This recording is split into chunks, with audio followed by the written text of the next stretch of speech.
your documentary kind of focuses, like you mentioned, mainly on the migrants that come from Africa, but are there also refugees from other countries as well, or is it primarily from African countries?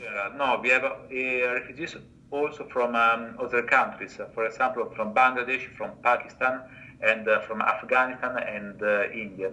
But due to the geographical position of Italy, of course, there are many migrants that come from the North African coast. The first country that they reach is Italy. For example, in countries like Greece or Turkey, you can find more of refugees from Afghanistan. Some of your experience and your insight, what would you say are some of the struggles that the refugees face trying to integrate into the Italian society? If you get the documents from the commission, then you find yourself alone. You have to find a work, you have to find a house, and this is a very big struggle.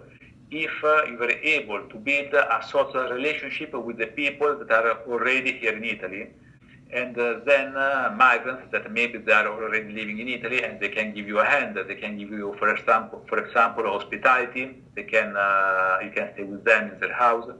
But above all, it is very important to understand that the human connection, the relationship with other people is one of the most important factors. All the refugees that found work in my city or in general in my region, they were people that during the hospitality in the refugee camp, in the hotel, they were able to know many Italians, okay? And after Italians helped them with time to find a work. And of course the language.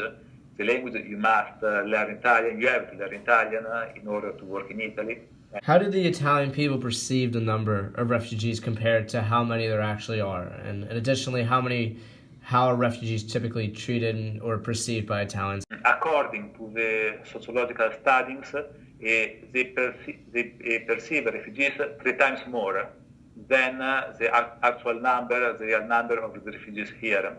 There is this perceptions that refugees are overwhelming as Italians, that migrants are overwhelming, they are taking our space actually, but it is not so.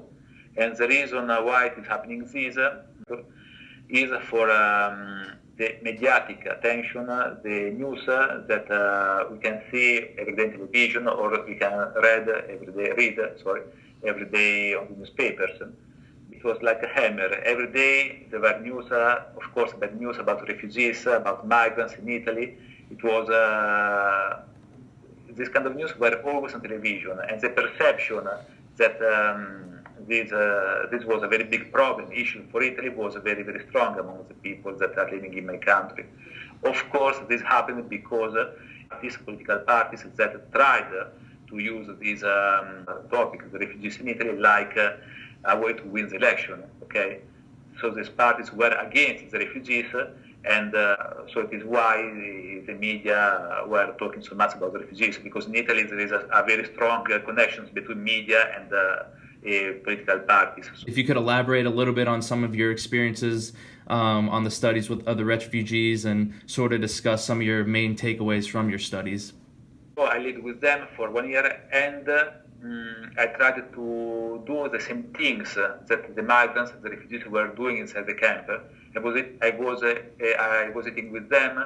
We played the football or sport together. We of course shared experiences, and I helped them with the work they had to do in the hotel, because there were some small daily work duties that they had to do every day, and so I helped them.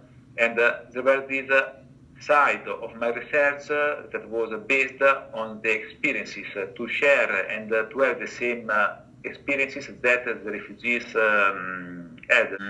And so there were a lot of activities that I did to help them.